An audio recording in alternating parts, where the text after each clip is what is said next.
May God bless you all. Today we're going to start a series of sharings, of talks concerning pastoral guidance. And the first thing that comes through our minds when we talk about pastoral guidance from the Bible is obviously Psalm 23 verse 2 to 3. It says, "He leadeth me beside the still waters, He restoreth my soul." Now, pastoral wisdom involves practically three things which are important. These are knowing, being, and doing.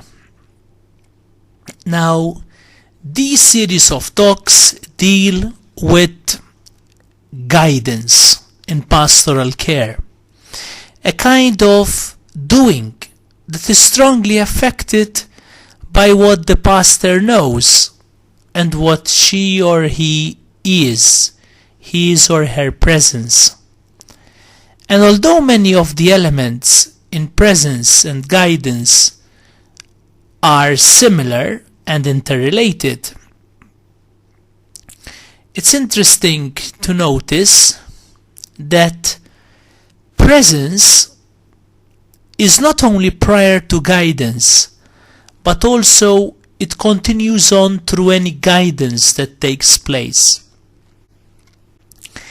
Pastoral guidance includes the same three elements that are described in the discussion on presence. First of all, is the personal involvement of the pastor with all of his or her awareness of self and other.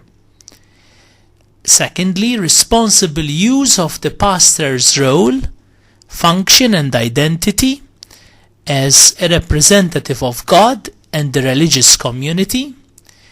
And thirdly, the pastor's presence communicated by the way she responds to the presence of the one cared for. These three elements make appropriate pastoral guidance possible. Now, the word guidance is strongly associated with wisdom. It is derived from an earlier word that means to observe, and with the Old English word for wisdom. Guidance is also associated with leading. A guide is one who points out the way, who directs others on a course. Leading, in its origin, is understood as going before and going with, in some fashion showing the way. It is related to the word load, suggesting that the leader is one who carries the load of responsibility for the task at hand. Now, all of these things about the origin of the word guidance are relevant to the view of pastoral guidance that will be presented in these talks. But what is said in these talks about pastoral guidance is quite different from the way that the word is most often used. Guidance is most often understood as advice given by one person about what another person should do. And pastoral guidance is significantly different from that. It is more related to the presence of the guide and the relationship he or she offers than to a course of action suggested. Moreover, guidance, as discussed here, is guidance offered to a particular person or a group smaller than the whole for whom the pastor is responsible. It is quite different from what might be offered generally to a larger group in a sermon or lecture. The book itself is an example of the more general type of guidance. Any book. Okay?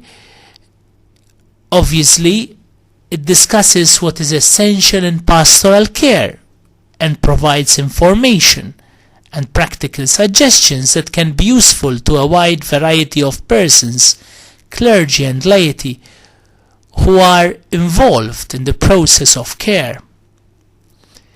Now, the book, in offering guidance in this general way, is neither pastoral care nor pastoral guidance. It is about pastoral care. The guidance that is pastoral care is not guidance relevant for all or most people, but something that may indeed be very relevant and useful to a particular person or small group. To use the images of the care of the flock and care for the lost sheep, the guidance necessary for the whole flock is seldom the guidance that is most helpful for lost or separated sheep. And one can see this in the ineffectiveness of the analysis and advice given to Job by his friends. Now, although pastoral guidance may include information that can be helpful to more than this particular one, it is seldom the application of what has appeared to be helpful to the many to the predicament of the one. Rather, guidance that is genuinely pastoral is something that is developed out of in-depth understanding of the predicament of this particular person, separated by his present circumstances from the larger group. The pastor should measure her use of any knowledge she feels may contribute to guiding another, with the awareness that it is the patient or parishioner who knows the most about the kind of guidance that he or she needs. The most ineffective guidance a pastor can offer is a kind of generalized reassurance. The most common example is offering some version of everything is going to be alright. That message may indeed be true, but very seldom does the pastor know that the parishioner knows that he or she doesn't know that. This kind of generalized reassurance simply serves to deal with the pastor's own anxiety and not quite knowing what to say or do.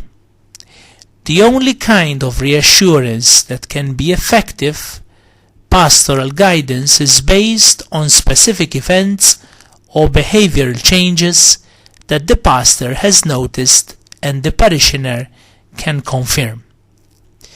And God, we want to ask you today, while starting this series of sharings on pastoral guidance, to give us, we as chaplains, the grace of being connected with you. Help us to be on alert, to be open to your guidance in our lives, so that through the wisdom you give us, we can guide the people you make us meet. Thank you, God, for hearing our prayer. And may God bless you all.